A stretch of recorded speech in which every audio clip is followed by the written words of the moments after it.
Bienvenue à la mission en ligne. Je vous souhaite la plus cordiale des bienvenues où que vous soyez. En passant, j'ai très hâte de vous partager ce court message. Je vais aborder le sujet de la persévérance. Écoutez, on ne va pas passer par quatre chemins. J'admets que la persévérance n'est pas toujours évidente, mais pour plusieurs raisons.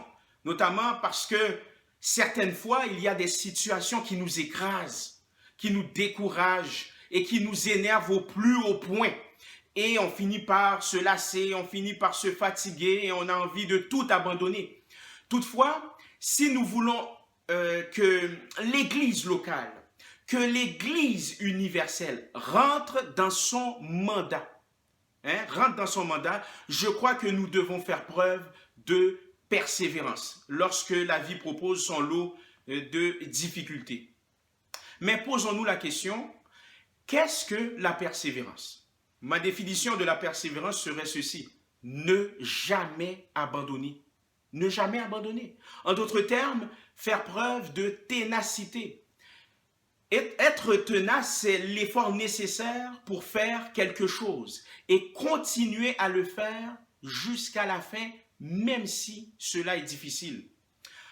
En tant que croyant, le Seigneur Jésus nous donne cet attribut d'être persévérant parce que nous appartenons visiblement à lui.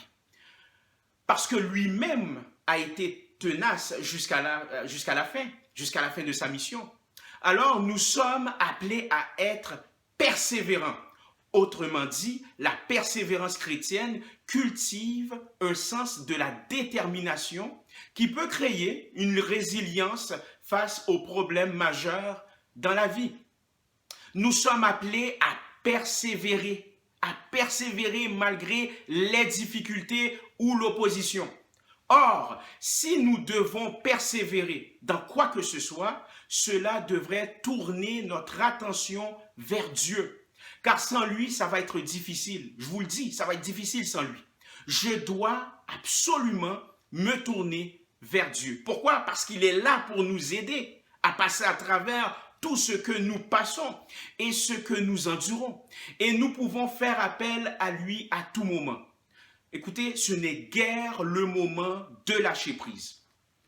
La question que j'aimerais examiner au niveau de la persévérance, que révèlent les épreuves sur l'Église?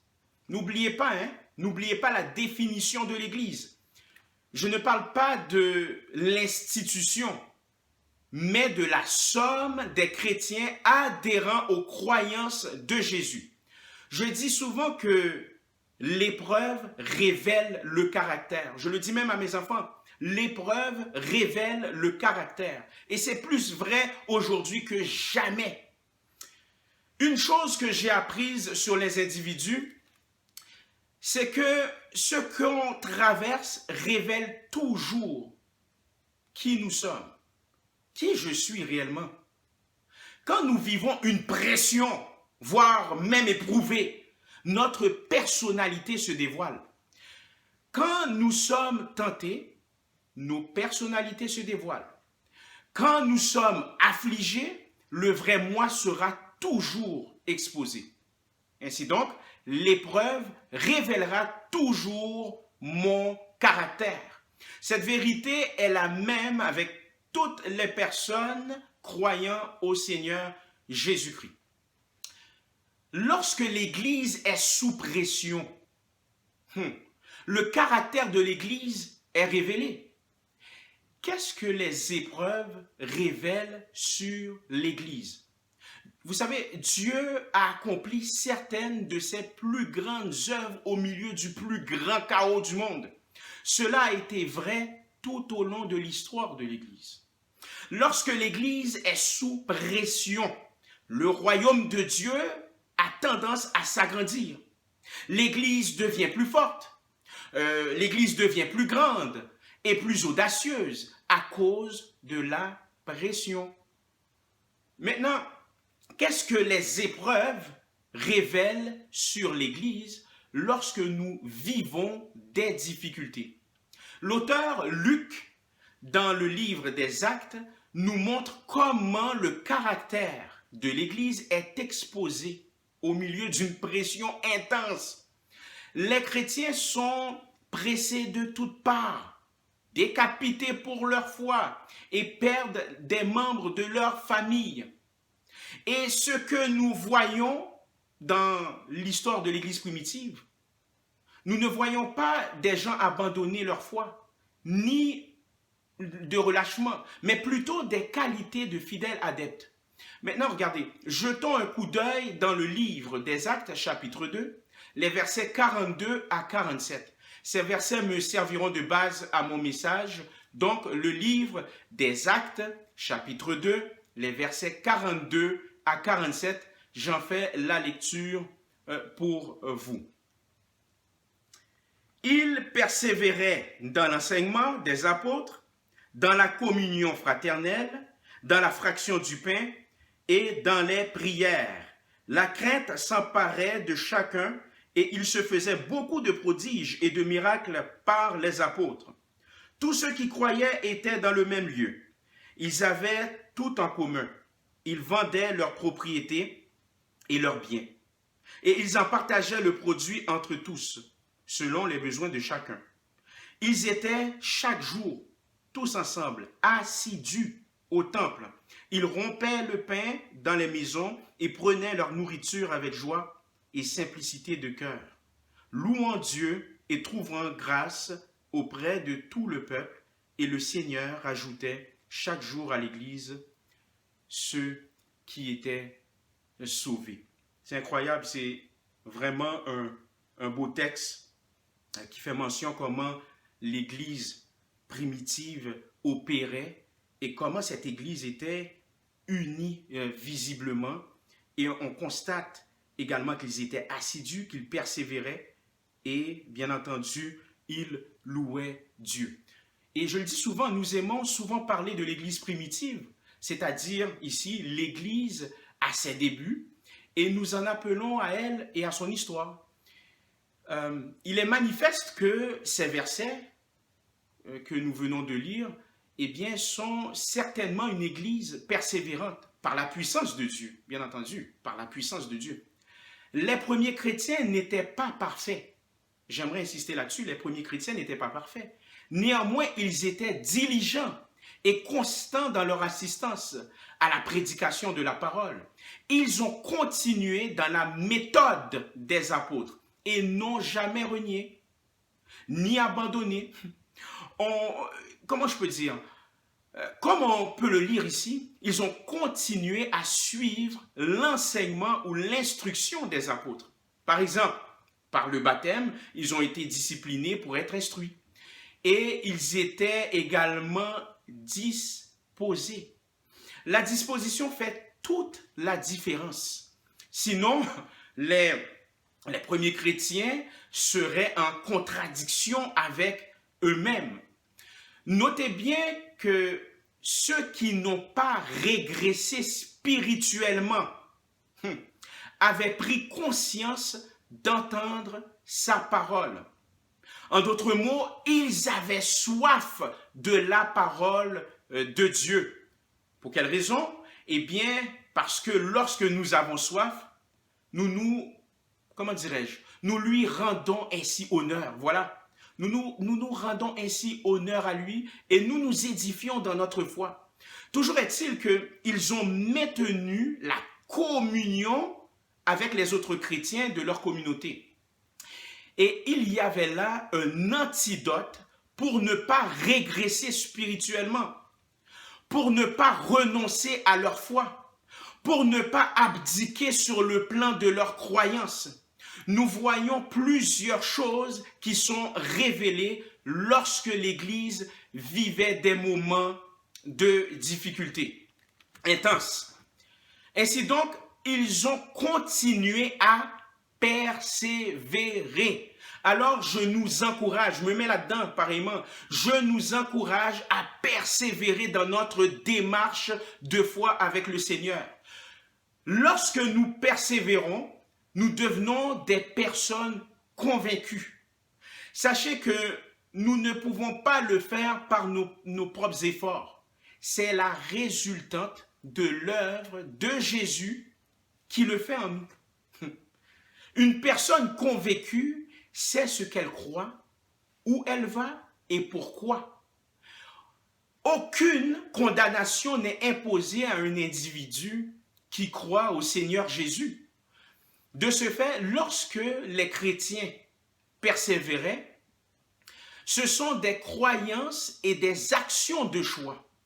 Ce sont là la vérité de la mission, de l'appel de Dieu qui ne sont pas modifiés par le temps, qui ne sont pas modifiés par les gens, qui ne sont pas modifiés par les opinions ou qui ne sont pas modifiés par les circonstances. C'est ce qu'on constate. Donc, durant les moments d'épreuve, chaque jour, nos convictions seront éprouvées. Chaque jour, nos convictions seront testées. Ainsi donc, la personne qui persévère dans l'obéissance des instructions de Jésus-Christ vit chaque jour ses convictions. À bien des égards, nous constatons dans le texte que je vous ai lu, leur dévotion. Autrement dit, leur adoration est révélée. L'auteur des Actes nous dit qu'il persévérait. C'est-à-dire que les premiers chrétiens étaient fermes et déterminés à une chose. Ils avaient une adoration extrême aux choses de Dieu au milieu des circonstances horribles. Lorsqu'ils ont été pressés comme du citron, ils assistaient dans l'enseignement. Ils étaient visiblement en communion. Ils ont mangé du pain en souvenir de Jésus-Christ. Et ils avaient une vie de prière authentique. Cela signifie qu'ils n'ont pas laissé la pression leur faire perdre leur perspective. Aïe, aïe, aïe. Ils n'ont pas laissé la pression leur faire perdre leur perspective. Leur adoration était stimulée dans un premier temps par un amour sincère qu'ils avaient envers le Seigneur, ce qui a amené à l'obéir. En passant, au sujet de l'obéissance, car elle est liée aussi à la persévérance. J'aimerais vous dire que l'obéissance est toujours un choix. Ah bien sûr, l'obéissance est toujours un choix. Personne ne nous oblige à obéir à Dieu, à sa parole ou à sa volonté. Cela se résume à un choix personnel que nous faisons chaque jour. Un choix d'être fidèle ou non. Un choix d'aimer ou non. Un choix d'être disponible ou non. Un choix d'être disposé ou non. Les choix qui déterminent notre obéissance sont ceux qui concernent l'honnêteté, l'intégrité, la sincérité. Par exemple, le mari qui reste fidèle est fidèle à sa femme. L'athlète qui refuse de prendre des drogues, par exemple, ou des médicaments pour améliorer ses performances, décide d'obéir aux consignes, etc. De plus, nous constatons dans le texte que je vous ai lu tantôt que leur générosité est révélée. Ils n'ont pas fait preuve d'individualisme. Lorsque cette église était dans le trouble extrême, on l'a vu là, tantôt dans le texte, ils n'ont pas commencé à accumuler ou à avoir l'attitude de chacun pour soi. Conséquemment, ils ont adopté l'approche de la générosité. Ils ont donné parce que les gens étaient dans le besoin. Ils ont distribué des vivres à tous parce que les gens étaient dans le besoin. Hey, quelle image pour les étrangers à la foi chrétienne qui regardent les chrétiens de l'époque, ou du moins qui regardaient à cette époque-là comment les croyants allaient réagir. Maintenant, si je reviens au sujet de leur adoration envers Jésus, nous constatons d'ores et déjà que l'adoration s'arrête généralement là où le stress commence. Dans le livre des Actes, ces gens perdent littéralement leur vie pour avoir suivi Jésus-Christ. Et nous voyons au verset 47 qu'il louait le Seigneur. Voyons donc, ces gens louent le Seigneur malgré l'adversité. C'est dire que, si on prend le temps de réfléchir, c'est dire que l'adoration les a aidés à persévérer dans leur foi. L'adoration est l'antidote pour survivre à la tempête. Ah oui, c'est l'antidote pour survivre à la tempête. En guise de conclusion, j'aimerais vraiment nous rappeler cette vérité fondamentale. La persévérance nous rappelle les vérités de l'Évangile, à savoir la bonne nouvelle de Jésus-Christ. Pour être persévérant, nous devons donc nous rappeler le caractère de Dieu et qui est Dieu. Nous devons aussi nous rappeler qu'il ne va jamais nous laisser tomber, car il a un amour éternel envers nous. Et il va nous aimer jusqu'à la fin, malgré nos défaillances. C'est ce que Jésus nous promet, que celui qui a commencé un bon travail en nous va le terminer. C'est incroyable. Nous avons besoin de ces rappels. Le seul moyen pour nous de nous en souvenir est d'avoir cette habitude de vivre la parole de Dieu en nous. Pareillement, nous voulons également prier Dieu. Demandons à Dieu, soyons honnêtes, demandons à Dieu de nous aider à nous rappeler qu'il est là pour vous, parce qu'on ne peut pas le faire par nous-mêmes.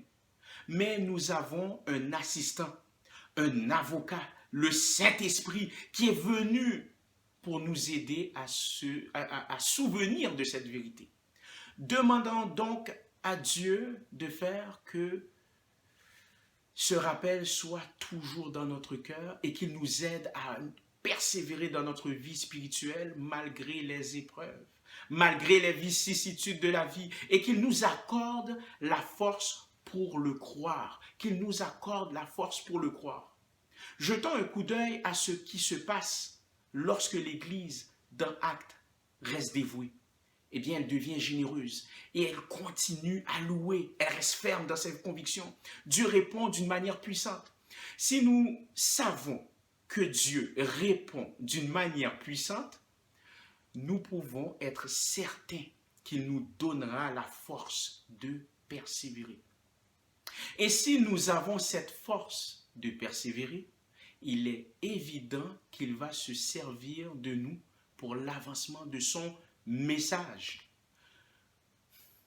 J'aimerais tellement que vous compreniez ce message. Je nous rappelle qu'il est capable, que Dieu est capable de le faire aujourd'hui. Pourquoi? Parce qu'il l'a fait autrefois, en envoyant son Fils Jésus-Christ.